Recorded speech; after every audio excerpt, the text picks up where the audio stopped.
You can move. We need house a week from Wednesday, and my wife wants flour dishes in kitchen. You sell, we pay top dollar. When Habib's submissive wife tries to speak, he shouts gibberish at her.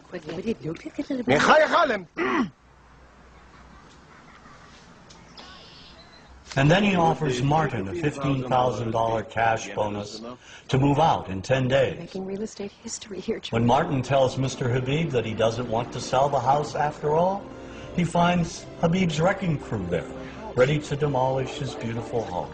And in a scene that calls to mind one of the most degrading stereotypes of the Jewish people, Mr. Habib demands an extra $100,000 to sell the house that he has owned for just a day back to Martin. You want me to take out a loan on something I owned free and clear just 24 hours ago? Well, that is up to you, George. Your path, your fence, your memories. Now, if you looked at the other Father of the Bride films, Elizabeth Taylor, Spencer Tracy, there were no Arabs or Arab Americans. So why does Disney inject these horrific, sort of offensive characters in Father of the Bride Part 2? It's the same reason that in Gladiator, the slave traders who kidnapped Russell Crowe and bring him back to Rome are Arabs. I mean, this is ridiculous. I mean, why does Hollywood inject Arabs, scenes of Arabs, and or slurs demeaning Arabs in movies having nothing to do with the Middle East? So you're sitting like I am, for example, watching Back to the Future about a mad scientist. And yet, early on in the film, we see these ugly, inept Libyans with machine guns in a parking lot trying to gun down the protagonist. I mean, why?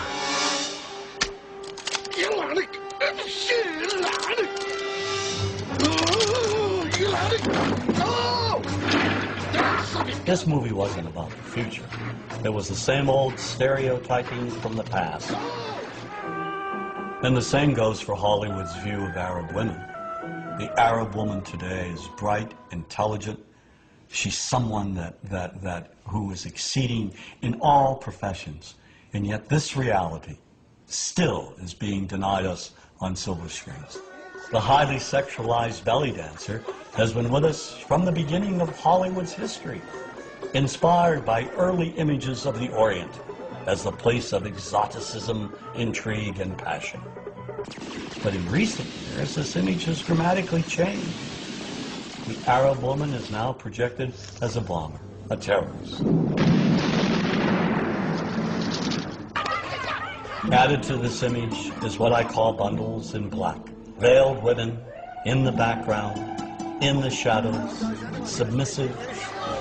It seems the more Arab women advance, the more Hollywood keeps them locked in the past.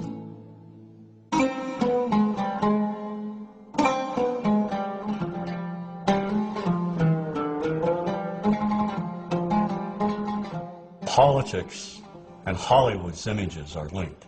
They reinforce one another. Policy enforces mythical images help enforce policy. Jack Valente, president of the Motion Picture Association of America, has said, quote, "Washington and Hollywood spring from the same DNA," end quote. The Arab image began to change immediately after World War II. There were three things that impacted the change. The Palestinian-Israeli conflict, in which the United States has unequivocally supported Israel. The Arab oil embargo in the 70s, which angered Americans when gas prices went through the ceiling.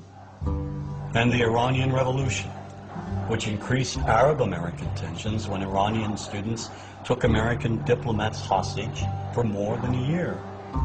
These three pivotal events brought the Middle East into the living rooms of Americans, and together helped shape the way movies stereotyped Arabs and the Arab world.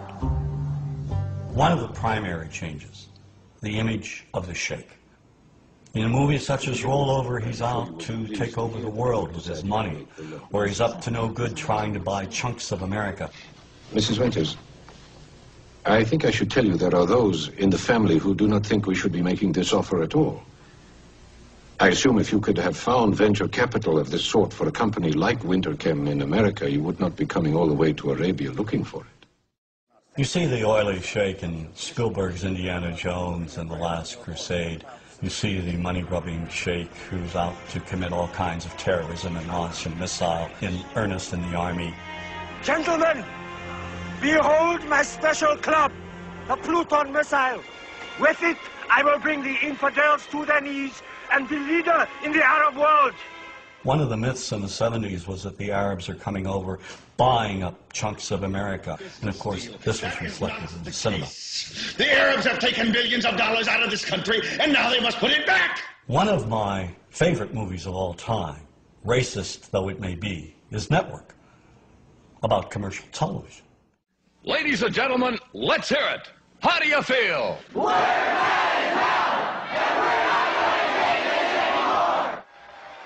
Network features a TV anchor rising to superstardom. How? He unleashes wild rants against the system on the air. But he directs the angriest of all his rants at Arabs, who he says are buying up America.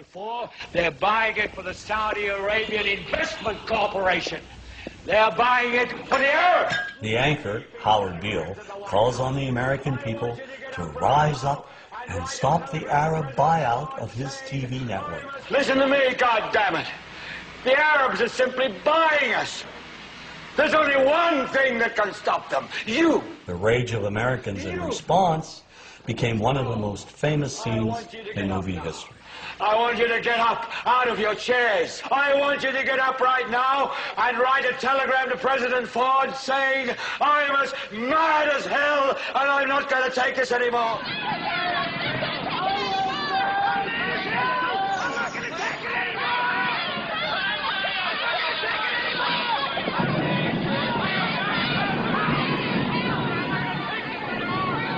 This kind of anger, the anger born of fear, all of it in response to a perceived conspiracy and threat by a specific group of people, well, we've seen and heard this before.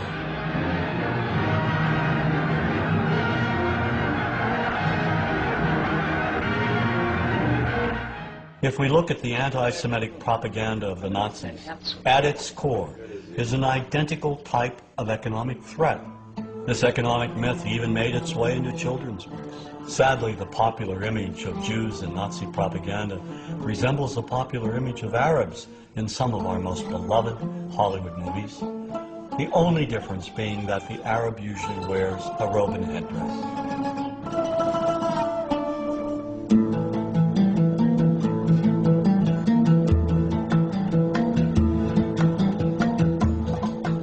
Another way we can look at the connection between politics and entertainment, Washington and Hollywood, is the manner in which historically cinema has projected the Palestinian people. Since the founding of the State of Israel in 1948, our support has never wavered. Every American administration has made it clear whose side we're on. In contrast, Washington's policymakers have failed to support the millions of Palestinians who have been made refugees and who have lived lives of poverty and squalor as a result, while policies impact opinions. So equally unjust is how Hollywood has presented the conflict. Movies repeatedly depict Palestinians as terrorists, making it seem that all Palestinians are evil. Made in America, Colonel.